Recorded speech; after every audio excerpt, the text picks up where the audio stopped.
guys, welcome back to my digital journal. If you're new here, welcome. So di video kali ini aku bakal ngebahas apa sih yang harus kita lakukan saat sebelum kelas, saat di kelas, dan sesudah kelas, supaya kita tuh bisa memahami materi apa yang kita pelajari. Nah, kemarin itu aku ngebuat community post di mana aku bertanya nih ke teman-teman semua, apa aja sih yang membuat teman-teman itu sulit memahami materi saat di kelas? Ternyata jawabannya itu ada banyak, mulai dari bosan, yang kedua mengantuk, dan yang ketiga materi itu banyak banget sampai akhirnya kita nggak tahu intinya tuh apa sih yang kita sedang pelajari.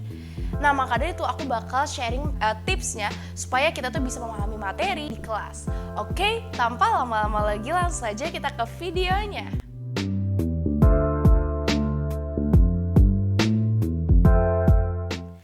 Pertama adalah sebelum kelas. Kita harus memanfaatkan waktu ini untuk melakukan pre-studying. Tujuannya adalah supaya kita tuh bisa familiar terlebih dahulu materi yang akan dipelajari di kelas. Nah, bagaimana sih cara kita itu memfamiliarkan diri kita terhadap materi yang akan pelajari di kelas? Nah, yang pertama adalah skimming, membaca secara cepat supaya kita tuh bisa mengetahui secara umum dari bab ini. Nah, skimming ini ada caranya nih supaya kita itu membaca secara cepat tapi juga kita tahu konsep dari bab ini. Nah, yang pertama adalah teman-teman, adalah membaca tujuan dari apa sih kita mempelajari bab ini.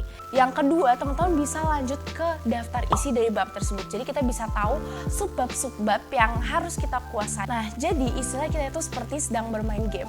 Tentunya kalau misalnya kita tahu tujuan dari yang kita ingin raih itu apa, ini akan mempermudah kita untuk mencari jalan supaya kita bisa mencapai tujuan tersebut. Setelah udah membaca capaian yang harus diraih, kemudian yang kedua teman-teman udah membaca daftar isi, teman-teman langsung membaca secara cepat dan pay attention kepada gambar-gambar, diagram, tulisan-tulisan yang di bold dalam bab tersebut, karena itu berarti arti itu adalah hal yang sangat penting untuk dipelajari.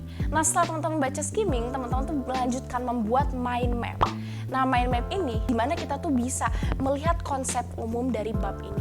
Misalnya kita sedang mempelajari sistem pernapasan manusia. Nah, kita harus tahu dong kayak yang basic-basicnya seperti kenapa sih manusia itu bernapas, terus ada organ apa aja sih yang membantu manusia supaya bisa melakukan sistem pernapasan, terus fungsinya apa sih dari organ-organ tersebut. Dan yang ketiga adalah kalau misalnya teman-teman suka merangkum, teman-teman bisa menggunakan namanya the Cornell method, di mana di sini kita tuh mencatat, dibagi menjadi sebagai 3 kolom. Yang kolom kiri adalah pertanyaan teman-teman yang dapatkan ketika sedang skimming, pertanyaan-pertanyaan yang muncul, lalu teman-teman jawab di kolom sebelahnya. Nah, terus di kolom yang ketiga yang di bawahnya adalah teman-teman dikosongkan saja karena itu adalah kolom buat informasi tambahan yang disampaikan oleh guru saat menjelaskan nanti. Sehingga kita itu nggak bakal menulis segalanya saat di kelas.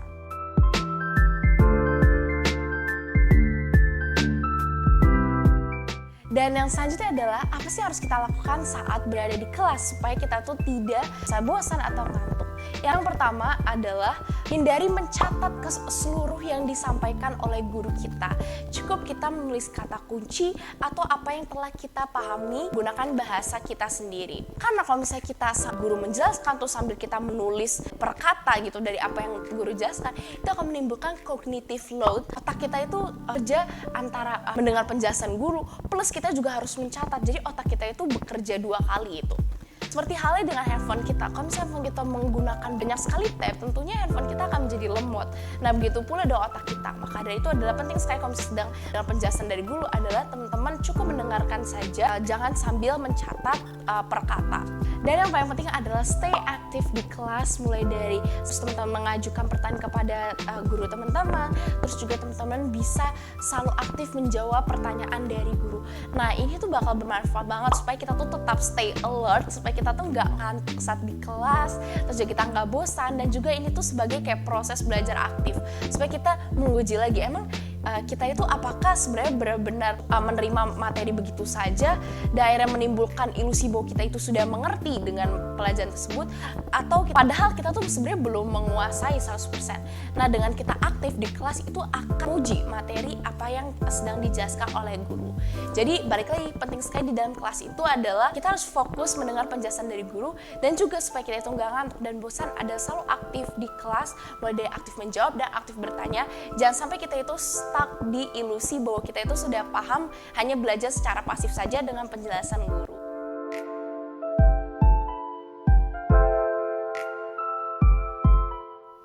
Nah, yang ketiga adalah yang gak kalah penting, yang justru penting banget adalah sesudah kelas. Kita harus apa?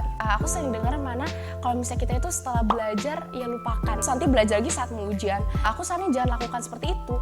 Karena saat kita telah mempelajari saat di kelas, memori kita tuh masih 100% gitu. Tapi kalau misalnya kita nggak belajar lagi, seiring berjalannya waktu memori kita terhadap materi yang dijelaskan oleh guru itu akan hilang begitu saja. Nah, maka dari itu jangan sampai hal itu terjadi terhadap kita, sehingga setelah kita masih fresh memori ini, kita langsung view secara berkala. Nah, maka dari itu penting sekali untuk melakukan namanya belajar aktif, yaitu seperti ada yang pertama adalah melakukan namanya active recall, atau bisa dibilang adalah kita mereview secara berkala apa yang telah kita pelajari. Active recall ini teman-teman bisa mereviewnya itu bisa mulai dari sehari sekali, terus kalau misalnya sudah menguasai 2 hari sekali, 3 hari sekali, hingga seminggu sekali. Intinya ada review secara berkala hingga akhirnya teman-teman udah merasa menguasai dan sehingga jangka waktunya itu diperpanjang. Selanjutnya yang paling penting adalah mengajari apa yang telah teman-teman pelajari kepada orang lain. Nah, ini penting banget karena dengan kita mengajari itu ada beberapa hal yang harus kita lakukan. Yang pertama adalah kita membuat struktur atau kita menyusun nih apa aja sih yang kita harus jelaskan ke orang itu secara sistematis itu di otak. Kedua, nanti kita bakal bertemu feedback dari orang-orang yang kita ajari.